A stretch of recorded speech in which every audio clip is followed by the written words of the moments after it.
എല്ലാവർക്കും daily news അനാലിസിലേക്ക് സ്വാഗതം.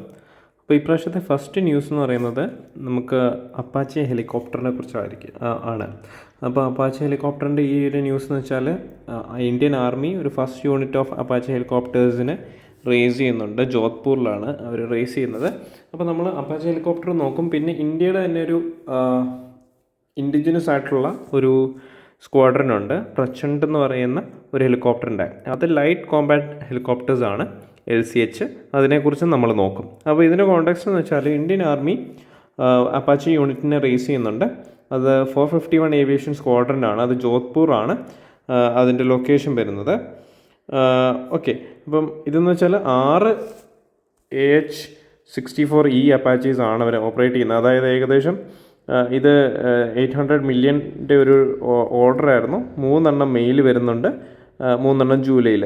Okay, അപ്പം ഏകദേശം 22 അപ്പാച്ചി ഹെലികോപ്റ്റേഴ്സാണ് ഇന്ത്യൻ എയർഫോഴ്സ് 2015 വാങ്ങിച്ചിട്ടുള്ളത്. അപ്പോൾ അതിൻ്റെ ഡീറ്റെയിൽസൊക്കെയാണ് നമ്മൾ നോക്കുന്നത്. അപ്പോൾ ഈ അപ്പാച്ചി ഹെലികോപ്റ്റർ എന്താണ്? ഇതെന്ന് വെച്ചാൽ world most advanced multi role combat ഹെലികോപ്റ്ററാണ്. ഇത് US-ലാണ് ഇതിൻ്റെ കൺട്രി ഓഫ് ഒറിജിൻ. ബോയിങ് ആണിത് മാനുഫാക്ചർ ചെയ്തേക്കുന്നത്. അപ്പം Apache is also known as Apache guardian. Okay, latest വേർഷനാണ് ഇത്. US ആർമിയാണ് latest version. A64 US army use ചെയ്യുന്നുണ്ട്. ഇതിൻ്റെ പർച്ചേസ് എന്ന് പറയുമ്പോൾ US അല്ലാതെ വേറെ ഏതൊക്കെ രാജ്യങ്ങളാണെന്ന് ചോദിച്ചു കഴിഞ്ഞാൽ India, Egypt, Greece, Indonesia, Israel, Japan, South Korea, Kuwait, Netherlands, Qatar, Saudi Arabia, Singapore, UAE and UK ആണിത് വാങ്ങിച്ചിട്ടുള്ളത്. അപ്പോൾ ഇതിൻ്റെ ഫീച്ചേഴ്സ് എന്ന് പറയുമ്പോഴേക്കും എന്താണ്, ഇത് ഓപ്പൺ സിസ്റ്റം ആർക്കിടെക്ചർ ബേസ് ചെയ്തിട്ടാണ് ഇത് ചെയ്തേക്കുന്നത്. അതായത് ഇത് latest communication, navigation, sensor and weapon systems ഉണ്ട്. പിന്നെ ഇതൊരു മാനുവറബിലിറ്റി കൂടുതലുള്ള, അതായത് ഏത് രീതിയിലും ഇതിന് വഴങ്ങി പറക്കാൻ പറ്റുന്ന രീതിയിലുള്ള ഒരു ഹെലികോപ്റ്ററാണ്. ഇതിൽ ലേറ്റസ്റ്റ് ആയിട്ടുള്ള ഇൻ്റഗ്രേറ്റഡ് ഇൻഫ്രാറെഡ് ലേസർ ഉണ്ട്. ടാർഗറ്റ് ഐഡൻറ്റിഫൈ ചെയ്യാനായിട്ടുള്ള കേപ്പബിലിറ്റി അതിനകത്തുണ്ട്. ഓക്കെ, അപ്പോൾ ഇന്ത്യൻ എയർഫോഴ്സിൽ 22 അപ്പാച്ചീസ് ഉണ്ട്. ബോയിങ്ങുമായിട്ടാണ് സൈൻ ചെയ്തത്. ഇത് ടാറ്റ എയറോനോട്ടിക്സ് ആണ് ഇത് ഒരു ജോയിൻറ്റ് വെഞ്ചറായിട്ട് ഇത് ഡെവലപ്പ് ചെയ്യുന്നത്. അപ്പോൾ ഈ പ്രചണ്ഡ് അത് US ബേസ്ഡ് ആയിട്ടുള്ളൊരു ഹെലികോപ്റ്ററാണ്. അപ്പം നമ്മൾ നോക്കുന്ന ഇന്ത്യനൈസ്ഡ് വേർഷൻ ഏതെങ്കിലും ഉണ്ടോയെന്ന്. അപ്പോൾ ഇന്ത്യനൈസ്ഡ് വേർഷനിൽ ലൈറ്റ് കോമ്പാറ്റ് ഹെലികോപ്റ്റർ അല്ലെ, അതിന് ഒരു നിക് നെയിം ഉണ്ട്, പ്രചണ്ഡ് എന്നാണ് അതിൻ്റെ ഒരു പേര്. അപ്പോൾ ഇതൊരു അറ്റാക്ക് ഹെലികോപ്റ്ററാണ്. ഈ ഒരു ഹെലികോപ്റ്റർ ഉണ്ടാകാനുള്ള സാഹചര്യം എന്ന് വെച്ചാൽ നമ്മുടെ 1999 കാർഗിൽ വാറിൽ ഹൈ ആൾട്ടിറ്റ്യൂഡിൽ ഹെലികോപ്റ്റർ സർവീസ് നമ്മൾ കൊണ്ടുവരണമായിരുന്നു. നമ്മൾ അത്രയും നാൾ ഉപയോഗിച്ചിരുന്ന ചീറ്റ അതുപോലത്തെ ഉള്ള വേരിയൻസ് ആയിരുന്നു. അപ്പോൾ അതിൻ്റെ ഒരു മോഡേണൈസ്ഡ് വേർഷനായിട്ടാണ് ഞാനിവിടെ അതിൻ്റെ ഒരു ഇമേജ് കൊടുത്തിട്ടുണ്ട്. ഇതാണ് പ്രചണ്ഡ് ഹെലികോപ്റ്റേഴ്സ്. ഓക്കെ, അതിൻ്റെ ആ ഒരു സാഹചര്യങ്ങളിൽ ഹാൻഡിൽ ചെയ്യാനായിട്ടുള്ളൊരു മൾട്ടി റോൾ അല്ലെങ്കിൽ ഒരു ലൈറ്റ് കോമ്പാറ്റ് ഹെലികോപ്റ്റർ നമുക്ക് ആവശ്യമായിരുന്നു. അവിടെയാണ് പ്രചണ്ഡ് എന്ന് പറയുന്ന ഒരു ഹെലികോപ്റ്റർ വരുന്നത്. അപ്പോൾ ഇത് ഡെവലപ്പ് ചെയ്തേക്കുന്നത് design and manufactured by Hindustan aeronautical limited ആണ്. ഹാലാണ് ഇത് ഡെവലപ്പ് ചെയ്തേക്കുന്നത്. ഞാൻ പറഞ്ഞ പോലെ തന്നെ 1999 കാർഗിൽ കോൺഫ്ലിക്റ്റിലാണ് ഇത് ഡെവലപ്പ് ചെയ്തേക്കുന്നത്. ഓക്കെ, അപ്പോൾ അതാണ് പ്രചണ്ഡ് എന്ന് പറയുന്നത്. പ്രചണ്ഡ് എന്ന് പറയുന്ന ഒരു സ്റ്റേറ്റ്മെൻറ്റ് തന്നിട്ട് ഇത് എന്താണെന്ന് ചോദിച്ചു കഴിഞ്ഞാൽ ഓർത്തോണം, ഇതൊരു ലൈറ്റ് കോമ്പാറ്റ് ഹെലികോപ്റ്ററാണ്. ഓക്കെ, പിന്നെ നെക്സ്റ്റ് ന്യൂസ് എന്ന് പറയുന്നത് നമ്മുടെ എഡിറ്റോറിയൽ തന്നെ ഉള്ളായിരുന്ന ന്യൂസാണ് ഫുഡ് ഫാക്ടർ. അപ്പോൾ ഫുഡ് ഫാക്ടർ എന്ന് വെച്ചാൽ നമ്മുടെ റീറ്റെയിൽ ഇൻഫ്ലേഷൻ ഡേറ്റയിൽ നമ്മുടെ food prices, food and agriculture prices ഭയങ്കര വോളറ്റൈലാണ്. വോളറ്റൈൽ എന്ന് വെച്ചാൽ എന്താണ്, ആ പ്രൈസ് കൂടുതലും താഴെയൊക്കെ പെട്ടെന്ന് ചെയ്തുകൊണ്ടിരിക്കും. അപ്പോൾ അങ്ങനെ വരുമ്പോൾ നമ്മുടെ CPI അല്ലെങ്കിൽ കൺസ്യൂമർ പ്രൈസ് ഇൻഡെക്സിൽ നമുക്ക് ഡേറ്റ പ്രോപ്പറായിട്ട് ഐഡൻറ്റിഫൈ ചെയ്യാൻ പറ്റുന്നില്ല. അതുപോലെ തന്നെ കോമൺ മാൻ്റെ ലൈഫിനെ അത് ഭയങ്കരമായിട്ട് അഫക്റ്റ് ചെയ്യുന്നുണ്ട് എന്നാണ് പറയുന്നത്. ഓക്കെ, അപ്പം നമ്മൾ ഈ ഒരു ന്യൂസിൽ നമ്മൾ അതിൻ്റെ ഒരു ഓവറോൾ വ്യൂ ഒന്നും നമ്മൾ നോക്കുന്നില്ല, അല്ലെങ്കിൽ അത് എന്തൊക്കെയാണ് അതിനകത്ത് വരുന്നതെന്ന് നോക്കുന്നില്ല. നമ്മൾ നോക്കുന്നത് കൂടുതൽ ഈ CPI എന്താണ്, WPI എന്താണ്, ആരാണത് റിലീസ് ചെയ്യുന്നത്. നമ്മളിതൊക്കെ ഓൾറെഡി പഠിച്ച കാര്യങ്ങളാണ് എക്കണോമിയിൽ. പക്ഷേ നമ്മളൊന്നുകൂടെ അതൊന്ന് റിവൈസ് ചെയ്യണം. നമുക്ക് പ്രിലിംസ് ഒക്കെ വരുന്നതുകൊണ്ട് അതിനെ ഒന്നുകൂടെ ഒന്ന് റിവൈസ് ചെയ്യണം. പിന്നെ ഒരു പ്രീവിയസ് ഇയർ UPSC ക്വസ്റ്റ്യൻസും നമ്മളിത് ബേസ് ചെയ്ത് ഡിസ്കസ് ചെയ്യുന്നുണ്ട്. അപ്പം ഹോൾസെയിൽ പ്രൈസ് ഇൻഡെക്സ് ആണ് എന്താണ്. അപ്പോൾ it measures the changes in the prices of goods sold and traded in bulk by wholesale businesses to other businesses. Okay, wholesale റേറ്റിൽ നമ്മൾ സാധനങ്ങൾ വാങ്ങിക്കുകയും വിൽക്കുകയും ചെയ്യുന്നതിൻ്റെ ആ ഒരു പ്രൈസസിൻ്റെ ഇൻഡെക്സിനെയാണ് ഹോൾസെയിൽ പ്രൈസ് ഇൻഡെക്സ് എന്ന് നമ്മൾ പറയുന്നത്. അപ്പോൾ ഇത് പബ്ലിഷ് ചെയ്തേക്കുന്നത് ഓഫീസ് ഓഫ് എക്കണോമിക് അഡ്വൈസറാണ്, ministry of commerce and industry. Okay, ഇതാണ് ഇൻഫ്ലേഷൻ ഇൻഡിക്കേറ്ററായിട്ട് നമ്മൾ വൈഡ്ലി യൂസ് ചെയ്തുകൊണ്ടിരുന്നത്. ഓക്കെ, അപ്പോൾ ഇതിൻ്റെ ഒരു ക്രിറ്റിസിസം എന്താണെന്ന് വെച്ചാൽ ഈ ഹോൾസെയിൽ പ്രൈസ് ഇൻഡെക്സ് അല്ലെങ്കിൽ WPI എന്ന് പറയുന്നത് ആക്ച്വലി എന്താ, ഒരു കോമൺ മാൻ ഒരിക്കലും ഹോൾസെയിൽ പ്രൈസിൽ, അല്ലെങ്കിൽ ഞാനോ നിങ്ങളോ ആരും ഹോൾസെയിൽ പ്രൈസിൽ സാധനങ്ങൾ വാങ്ങിക്കത്തില്ല. ഹോൾസെയിൽ പ്രൈസ് വാങ്ങിക്കുന്ന ആരാണ്? റീറ്റെയിൽ ആയിട്ടുള്ള ഒരു ഷോപ്പ് ഉടമ കടയിലോട്ട് സാധനങ്ങൾ ഹോൾസെയിൽ വിലയിൽ വാങ്ങിക്കും അല്ലേ. അപ്പം അതിൽ നിന്ന് എന്താണ്, അയാളത് റീറ്റെയിൽ പ്രൈസിലാണ് സാധനം വിൽക്കുന്നത്. അപ്പം കോമൺ മാനായിട്ടുള്ള അല്ലെങ്കിൽ നമ്മളെപ്പോലുള്ള സാധാരണക്കാരെന്താണ്, ഇത് കൺസ്യൂമർ പ്രൈസ് അല്ലെങ്കിൽ റീറ്റെയിൽ പ്രൈസിലാണ് സാധനം വാങ്ങിക്കുന്നത്. അപ്പം ഒരു ജനറൽ പബ്ലിക്കിനെ എഫക്റ്റ് ചെയ്യുന്ന പ്രൈസ് ചേഞ്ച് ഒന്നും നമുക്ക് ഇതിൽ നിന്ന് മനസ്സിലാക്കാൻ പറ്റത്തില്ല. ഓക്കെ, പിന്നെ വേറൊരു കാര്യം എന്ന് വെച്ചാൽ WPIയുടെ ബേസ് ഇയർ 2004-2005 നിന്ന് 2011-2012 2017 മാറ്റിയിട്ടുണ്ട്. ഓക്കെ, പിന്നെ നെക്സ്റ്റ് നമ്മൾ അറിയേണ്ട ഒരു കാര്യമാണ് കൺസ്യൂമർ പ്രൈസ് ഇൻഡെക്സ്. അപ്പോൾ കൺസ്യൂമർ പ്രൈസ് ഇൻഡെക്സ് എന്ന് പറഞ്ഞാൽ ഇതാണ് റീറ്റെയിൽ, അതായത് നമ്മളെപ്പോലുള്ള സാധാരണ ആൾക്കാർ സാധനം വാങ്ങിക്കുന്നതിൻ്റെ ഒരു പ്രൈസ് പെർസ്പെക്റ്റീവ് എന്ന് പറയുന്നത്. അപ്പോൾ ഇത് റിലീസ് ചെയ്യുന്നത് നാഷണൽ സ്റ്റാറ്റിസ്റ്റിക്കൽ ഓഫീസാണ്. അപ്പം ഇതെന്ന് വെച്ചാൽ പ്രൈസ് ഓഫ് കൊമോഡിറ്റീസും സർവീസസും, അതായത് food, medical care, education, electronics, അതെല്ലാം ഇൻക്ലൂഡഡ് ആയിട്ടുള്ള ഒരു കാൽക്കുലേഷനാണ് CPIയിൽ വരുന്നത്. ഓക്കെ, CPIയിൽ സെവറൽ സബ് ഗ്രൂപ്പ്സ് ഉണ്ട്. Food and beverages, fuel, light, അങ്ങനെയുള്ള രീതിയിലെല്ലാം സബ് ഡിവൈഡഡ് ഉണ്ട്. 4 ടൈപ്പ് ഓഫ് CPI ഉണ്ട്.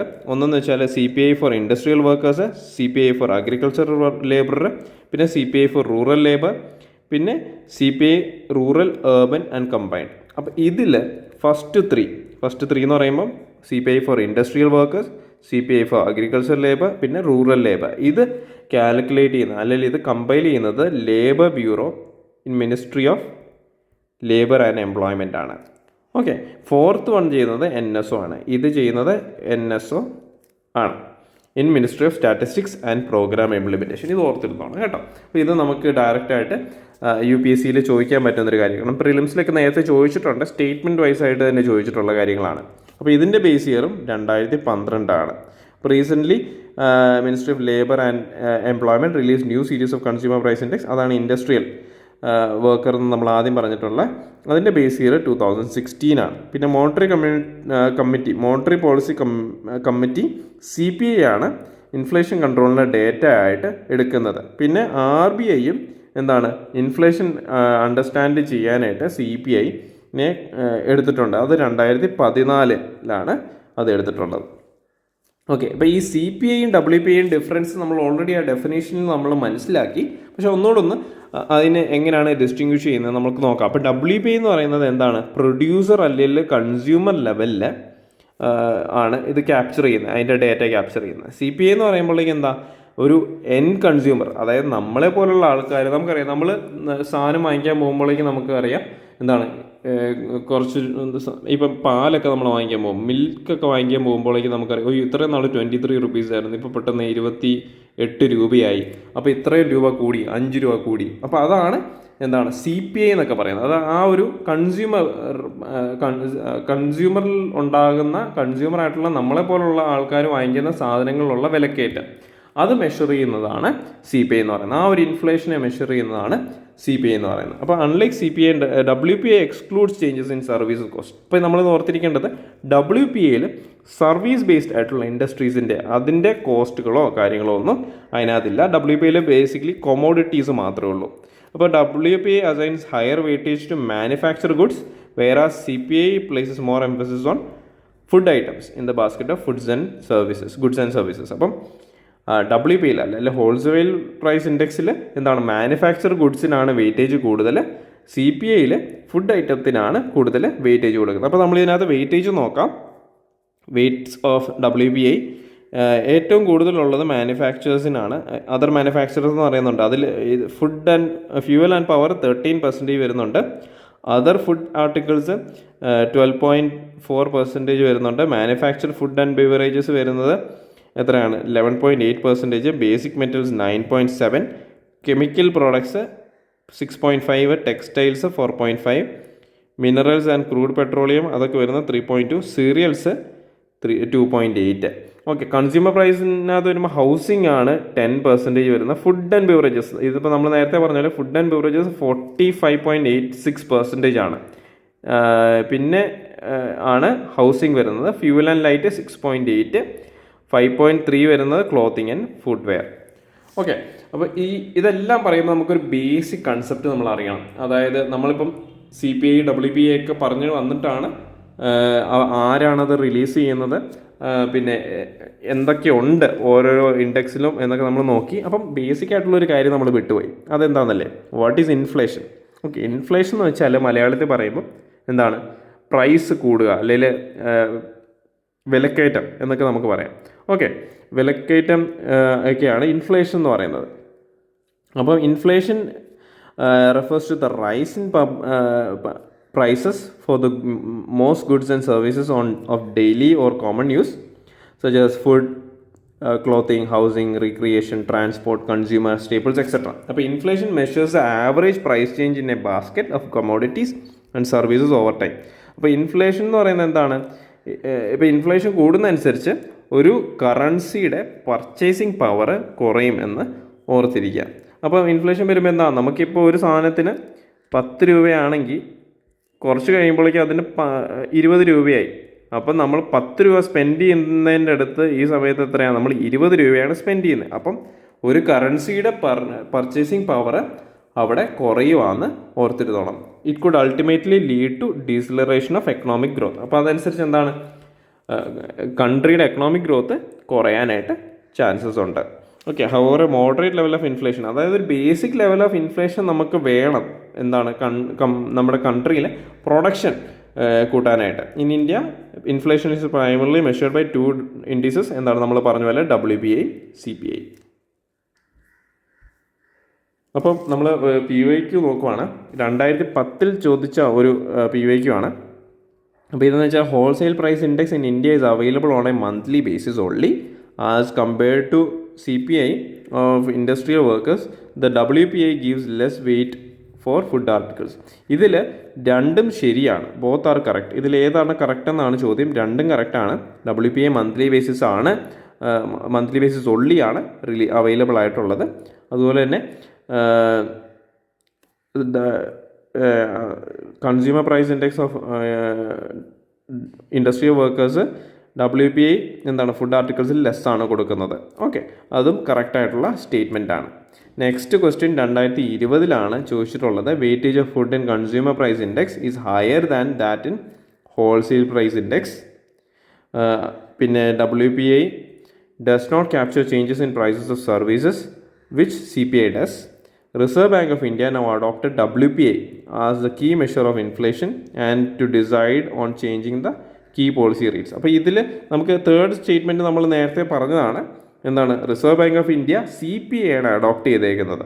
പിന്നെ ഫസ്റ്റ് സ്റ്റേറ്റ്മെൻറ്റ് നമുക്കറിയാം എന്താണ്, വെയിറ്റേജ് ഓഫ് ഫുഡ് നമ്മൾ പറഞ്ഞത് 45.86% ഒക്കെ ഫുഡ് വരുന്നത് കൺസ്യൂമർ പ്രൈസ് ഇൻഡെക്സിലാണ് അത്രയും വെയിറ്റേജ് വരുന്നത്. അപ്പോൾ ഫസ്റ്റ് സ്റ്റേറ്റ്മെൻറ്റ് കറക്റ്റാണ്. പിന്നെ WPIയിൽ നമ്മൾ സർവീസസ് ഇൻക്ലൂഡഡ് അല്ല എന്ന് നമ്മൾ നേരത്തെ പറഞ്ഞിരുന്നു. അപ്പം സെക്കൻഡ് സ്റ്റേറ്റ്മെൻറ്റ് കറക്റ്റാണ്. അപ്പോൾ 1 and 2 ആണ്, A ആണ് കറക്റ്റ് ആൻസർ. ഓക്കെ, അപ്പോൾ നെക്സ്റ്റ് ന്യൂസ് എന്ന് പറയുന്നത് technology combined with behavioural analysis can prevent financial fruits. അപ്പം നമുക്ക് ചില ഇമ്പോർട്ടൻ്റ് ആയിട്ടുള്ള പേഴ്സണാലിറ്റീസ്, PM, പിന്നെ RBI ഗവർണർ, പിന്നെ പ്രസിഡൻറ്റ്, പിന്നെ അതുപോലെ തന്നെ ചീഫ് ജസ്റ്റിസ് ഓഫ് ഇന്ത്യ. അപ്പോൾ ഇത്രയും ഉള്ള ഇമ്പോർട്ടൻറ്റ് ബോഡീസൊക്കെ നമുക്ക് അറിഞ്ഞിരിക്കണം. അപ്പം അവർ പറയുന്ന മെസ്സേജസ് അല്ലെങ്കിൽ അവർ പറയുന്ന സ്റ്റേറ്റ്മെൻറ്റ്സ് ഒക്കെ ബേസ് ചെയ്ത് നമുക്ക് വേണമെങ്കിൽ ക്വസ്റ്റ്യൻ ചോദിക്കാം. അപ്പോൾ ഈ ഒരു ക്വസ്റ്റ്യൻ ഞാൻ എടുക്കാൻ കാരണം നമുക്ക് മെയിൻസിലൊക്കെ ഫൈനാൻഷ്യൽ ഫ്രോഡ്സ് റിലേറ്റഡ് ആയിട്ട് എക്കണോമി എന്നൊക്കെ നമുക്ക് ചോദ്യം വരാം. അപ്പോൾ അങ്ങനെ വരുമ്പോഴേക്കും ഈ RBI ഗവർണറിൻ്റെ ഒക്കെ ഇൻപുട്സ് നമുക്ക് യൂസ് ചെയ്യാം. അപ്പോൾ ഞാനിതൊരു ആൻസർ റൈറ്റിംഗ് പെർസ്പെക്റ്റീവിലാണ് എടുത്തേക്കുന്നത്. അപ്പം നിങ്ങൾക്ക് ആൻസർ എഴുതുമ്പോഴേക്കും ഒരു ബേസിക് സ്ട്രക്ചർ നിങ്ങൾക്ക് ഇതിൽ നിന്ന് കിട്ടും.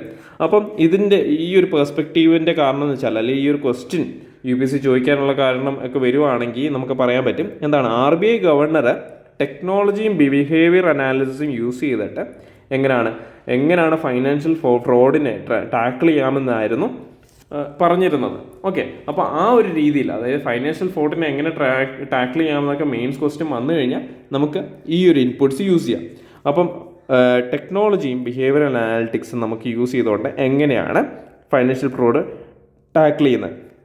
ഒന്നെന്ന് വെച്ചാൽ മോണിറ്ററിങ് സസ്പീഷ്യസ് കൺസ്യൂമർ ബിഹേവിയർ, അതായത് എന്താണ്, ഓഡ് അവേഴ്സിലുള്ള transaction deviating from usual patterns. അതെങ്ങനെയാണെന്നൊന്നും അറിയേണ്ട ആവശ്യമില്ല, ജസ്റ്റ് ആ ഒരു ടേം മാത്രം എഴുതിയാൽ മതി. ക്രിസ്പ് ആൻഡ് ക്ലിയർ ആയിട്ട് പോയിന്റ്സ് എഴുതുക. അപ്പോൾ അൺഓത്തറൈസ്ഡ് ബെനിഫിഷ്യറി അഡീഷൻസ്, അപ്പോൾ ബെനിഫിഷ്യറീസ് ആഡ് ചെയ്യുമ്പോഴേക്കും നമുക്ക് സ്യൂട്ടബിൾ അല്ലാത്ത ആൾക്കാരെ എഴുതുമ്പോൾ തന്നെ ബാങ്കിന് മനസ്സിലാവും. ബാങ്ക് ഓൾറെഡി അത് ഐഡൻറ്റിഫൈ ചെയ്തിട്ട് നമ്മളെ റിപ്പോർട്ട് ചെയ്യും. ചില കേസസിൽ ഇപ്പോൾ 2 lakhs വന്നു, 2 lakhs നമ്മുടെ അക്കൗണ്ടിലോട്ട് വന്നു. ഈ 2 lakhs പെട്ടെന്ന് തന്നെ നമ്മൾ 10 അക്കൗണ്ടിലോട്ട് സ്പെൻഡ് ചെയ്യുവാണെങ്കിൽ അപ്പോൾ തന്നെ ബാങ്ക് നമ്മളെ വിളിക്കും, ഇങ്ങനൊരു അൺഓത്തറൈസ്ഡ് ട്രാൻസാക്ഷൻ നടന്നല്ലോ, അതിങ്ങനെ നിങ്ങൾ തന്നെ നടത്തിയതാണെന്നൊക്കെ ചോദിക്കാനായിട്ട് വെരിഫിക്കേഷൻ കോൾ വരും. ഓക്കെ, അതുപോലെ തന്നെ ലിവറേജിങ് AI കേപ്പബിലിറ്റീസ്, ഇപ്പോൾ personalising consumer service through chat boards, പിന്നെ വെർച്വൽ അസിസ്റ്റൻസ്. അപ്പോൾ അങ്ങനെയൊക്കെ വരുമ്പോഴേക്കും ചില സ്കാമേഴ്സ് നമ്മൾ കോൾ ചെയ്യും. അപ്പോൾ ആ സ്കാമേഴ്സിനെയൊക്കെ ഐഡൻറ്റിഫൈ ചെയ്യാനായിട്ട് പറ്റും. ഇപ്പം ചാറ്റ് ബോർഡ്സ് ഒക്കെ ആണെങ്കിൽ നമുക്ക് ഓത്തറൈസ്ഡ് ആയിട്ടുള്ള ബാങ്കിൻ്റെ തന്നെ ചാറ്റ് ബോർഡ്സ്, വാട്സപ്പിലൊക്കെ നമുക്ക് ചാറ്റ് ബോർഡ്സ് അവൈലബിൾ ആയിട്ടുണ്ട്. പിന്നെ utilising AI for fraud prevention, identity verification, vulnerability mitigation, പിന്നെ ഡേറ്റ പ്രൊട്ടക്ഷൻ, അങ്ങനെയുള്ള കാര്യങ്ങൾ AI യൂസ് ചെയ്തിട്ട് ചെയ്യാം. അപ്പോൾ പ്രൈവസി കൺസേൺസ് വരുമ്പോൾ എന്താണ്, ഈ potential risk of technology utilisation വരുമ്പോഴേക്കും കൺസ്യൂമർ പ്രൈവസി ഇൻവേഷൻ വരുന്നുണ്ട്. കാരണം AI വരുമ്പോഴേക്കും ആണെങ്കിലും നമുക്ക് പറയാൻ പറ്റത്തില്ല എന്തൊക്കെ ഡേറ്റയാണ്. ഈ കുക്കീസൊക്കെ നമ്മൾ അക്സെപ്റ്റ് ചെയ്യുമ്പോഴേക്കും നമുക്ക് ഈ നമ്മളൊരു വെബ്സൈറ്റിലോട്ട് പോവുകയാണ്, അതിൽ അക്സെപ്റ്റ് ഓൾ കുക്കീസൊക്കെ കൊടുത്തു കഴിയുമ്പോൾ നമ്മുടെ പേഴ്സണൽ ഡീറ്റെയിൽസും ചിലപ്പം അതിനകത്ത് പോകും. അപ്പോൾ നമ്മുടെ കൺസ്യൂമർ പ്രൈവസിയിലുള്ള ഒരു ഇൻവേഷൻ അതിനകത്തുണ്ട്. Manipulation based on consumer profiling. ഇപ്പം ഈ ബാങ്കിന് ഒരു ഐഡിയ ഉണ്ട് നമ്മൾ എന്തൊക്കെ സാധനം വാങ്ങിക്കാനാണ് നമ്മൾ പൈസ സ്പെൻഡ് ചെയ്യുന്നതെന്ന്. അപ്പം ഈ ഒരു ഡേറ്റ ഇവർ ഇപ്പം ഫ്ലിപ്കാർട്ട് അതുപോലുള്ള ഓൺലൈൻ മീഡിയത്തിൽ കൊടുത്തു കഴിഞ്ഞാൽ അപ്പോൾ അവർക്കറിയാം എന്തൊക്കെ സാധനങ്ങൾ നമ്മൾ വാങ്ങിക്കും, അതനുസരിച്ച് നമ്മളെ ടാർഗറ്റ് ചെയ്ത് അഡ്വർടൈസ്മെൻറ്റ്സ് നമുക്ക് തരും. അപ്പോൾ അങ്ങനെയുള്ള മാനിപ്പുലേഷൻ നടത്താം. ഓക്കെ, അപ്പം കൺസ്യൂമർ ഡേറ്റ പ്രൊട്ടക്റ്റ് ചെയ്യാനായിട്ടുള്ള കാര്യങ്ങൾ വേണം. പിന്നെ റോൾ ഓഫ് RBI ഓംബഡ്സ്മാൻ. അപ്പോൾ ഈ RBI ഓംബഡ്സ്മാൻ ഒരു കീവേഡാണ് കേട്ടോ, ഓംബഡ്സ്മാൻ. അപ്പം upholding trust in ordinary citizens through integrated ombudsman scheme. അപ്പോൾ ഓംബഡ്സ്മാൻ സ്കീം എന്ന് പറയുമ്പോഴേക്ക് എന്താണ്, നമ്മുടെ ഗ്രീവൻസസ് ഒക്കെ അഡ്രസ്സ് ചെയ്യാനായിട്ട് ഒരാൾ അല്ലെങ്കിൽ ഒരു ഇൻസ്റ്റിറ്റ്യൂഷൻ, അതാണ് ഓംബഡ്സ്മാൻ സ്കീം എന്ന് പറയുന്നത്.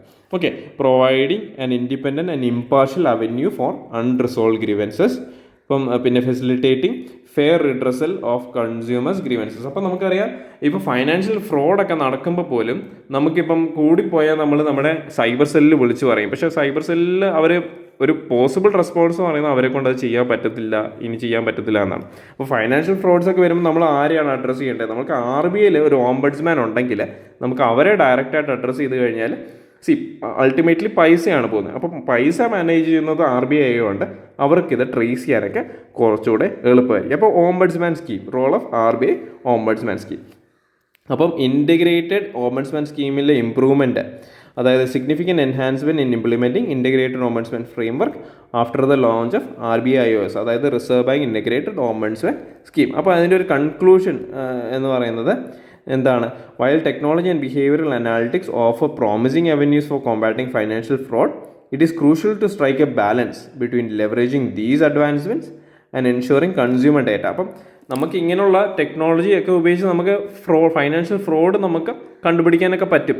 പക്ഷേ ഈ ഡേറ്റ ഹാൻഡിൽ ചെയ്യുന്ന ബാങ്ക്സും അല്ലെങ്കിൽ അതുപോലുള്ള ഇൻസ്റ്റിറ്റ്യൂഷൻസ് ആ ഡേറ്റയ്ക്ക് പ്രോപ്പറായിട്ട് സേഫ്റ്റി എൻഷുർ ചെയ്യണം. അപ്പം അങ്ങനെ ആണ് ട്രസ്റ്റ് ഓഫ് സിറ്റിസൺസും അവർക്ക് ബിൽഡ് ചെയ്യാൻ പറ്റുന്നത്. അതുപോലെ തന്നെ എന്തെങ്കിലും പറ്റിപ്പോയി കഴിഞ്ഞാൽ അല്ലെങ്കിൽ ഫൈനാൻഷ്യൽ ഫ്രോഡ് നടന്നു കഴിഞ്ഞാൽ അതിൻ്റെ ഗ്രീവൻസസിനെ അഡ്രസ്സ് ചെയ്യാനായിട്ടുള്ള മെക്കാനിസം ഫൈനാൻഷ്യൽ എക്കോസിസ്റ്റത്തിൽ ഉണ്ടാകണമെന്ന് പറഞ്ഞ് നമുക്കിത് കൺക്ലൂഡ് ചെയ്യാൻ പറ്റും. ഓക്കെ, അപ്പോൾ ഇന്നത്തെ ന്യൂസ് നിങ്ങൾക്കെല്ലാം മനസ്സിലായെന്ന് വിചാരിക്കുന്നു. ഇച്ചിരി ലെങ്തി ആയിപ്പോയി. അപ്പം ഇനി അടുത്ത പ്രാവശ്യം കാണാം. നന്ദി, നമസ്കാരം.